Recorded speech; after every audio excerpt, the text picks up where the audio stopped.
Waxing written by some dickhead. -3 Luna drinks her coffee with a scowl. She sits across from Menon, silently judging as he picks at a dry bowl of Plestios. An odd-branding decision, naming a cereal after an immortal demigod, but one that's worked surprisingly well. He sips a glass of water, rubbing his eyes and suppressing a yawn. You are quite the Philistine. Menon gives Luna a blank stare. How so? Dry cereal and water. For breakfast. You've objectively horrible taste, says the one who just swallowed 3 unpeeled oranges whole. My breakfast is healthy and invigorating, yours is little prison food. The clacking of utensils accentuates a pause. You know what, sure. I can accept that. Blue blood turns to him. Uncle Anonymous, why don't you go and get something else? Because breakfast food is just grease and fat, it goes straight through me. Luna agrees, but doesn't dare to let him know. Pish posh, you really must branch out a bit. Ask Chef Flake to make you a sunny side, her eggs are absolutely delectable. Don't say it like that. Chuckling, Blue blood returns to his pancakes. Odd fellow, really. His personality rests somewhere between Ernest Shackleton and Beau Brummel, an explorer with the heart of an utter ponce. For as much as he despises high society, he can't help but revel in it, diving deep into all the bullshit drama and decorum. He has half a mind to just drop it all and go on a lifelong safari, but cares far too much about his mane to even risk it. As head of the Royal Geographic Society, he stays content, just barely fulfilling the contradictory halves of his being. You're pretty calm about this, calling me uncle and stuff. The royal family isn't known for its normalcy. Besides, I'm thrilled that Aunt Luna has finally found some pony. Menon raises an eyebrow and Luna scoffs. Blue blood, for his part, sports a smug grin, looking between the two with narrowed eyes. What an insufferable little faggot. Nephew, if you know what's good for you, the circumstances of our courtship will remain private. Of course, Auntie. It's always fun to have an inside joke between family members, especially one this milkable. I'd make a pun about one-night stands, but that seems too easy. Menon tightens the grip on his spoon. Blue blood, calm down uncle, I'm only joking. That being said, I do have to ask, how is she? He begins cackling, hood slapping against the table. His laugh is this horrible, high-pitched screech that pierces through the air and reverberates within the brain. It's something you'd expect to hear from a mortally wounded 6-year-old. Well, this has been horrible. Menon slinks off, not really knowing, or caring, where he ends up.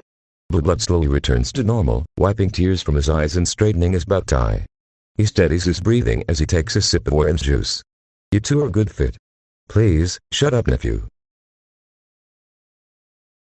Converting King Semprus' sex locomotive into the Crystal Express was a simple matter of paint, magic, and bleach. The new administration, in order to distance itself from the dread tyrant, and for fear of accidentally summoning some gross-rate poltergeist, avoids all relations whilst in the royal sleeper car, which had been cleaned very, very thoroughly during the refit. The train stops at Candlewood Central with a low hiss, thin trails of smoke joining the vapory breath of passing pedestrians. Though it's morning, there's an undeniable darkness about the place, thick cloud cover blanketing the city in comfortable shadows. Candles and streetlights take on a soft glow, and lazy snowflakes shimmer in the sky. The prince and princess depart, followed by secretaries and baggage carriers, taking in the nippy mountain air and vague scent of perfume. Raven Inkwell trots up to greet them. Cadence. It's so good to see you again. It's nice to see you too, Ms. Raven. They do that weird horse neck hug thing. Just Raven, dear, you're making me sound old. Cadence giggles. Sorry, old habits and all that. She motions for the attendants to follow. How's little Flurry doing? Good, good. She's growing faster than we can parent. Just discovered palpitation the other day. Flurry announced this development by warping into the Yak ambassador's stomach and clambering out through his mouth, a display that sufficiently terrified him into signing a new trade agreement. Smart filly, isn't she? If I recall, she's pretty good at those transformation spells too. The last Grand Galloping Gala ended early when Flurry decided to turn herself inside out. Yes, she certainly is. There's a reason Flurry was left with Sunburst. So, anyways, down to business. Please. I'm sure you had trouble writing Princess Celestia's letter. A little, yes. It was incomprehensible. I had just as hard a time transcribing it. Her Majesty has been, well, very happy since yesterday morning. I couldn't glean any specifics, but it seems that Princess Luna's getting married. Cadence stops. What? I think the Princess Luna's getting married. That's quite a bombshell to just drop on some pony. She's never even been on a date with any pony. How in Tartarus did this happen? I have my theories, but I believe it's the result of an unfortunate legal technicality. The law for the purity and virtue of equestrian royalty. Most likely, yes. Shit. Onlookers murmur, rumors confirmed and denied by the exchange. The usual parasites, nobles and journalists, begin their advance, hunting for some gossip to absorb and spread. Canterlot is taken by a cloud of speculation, a miasma of half-truths and speculation that grows more potent as it enters more minds. Are you absolutely sure this isn't a prank or something? It certainly doesn't look like one to me.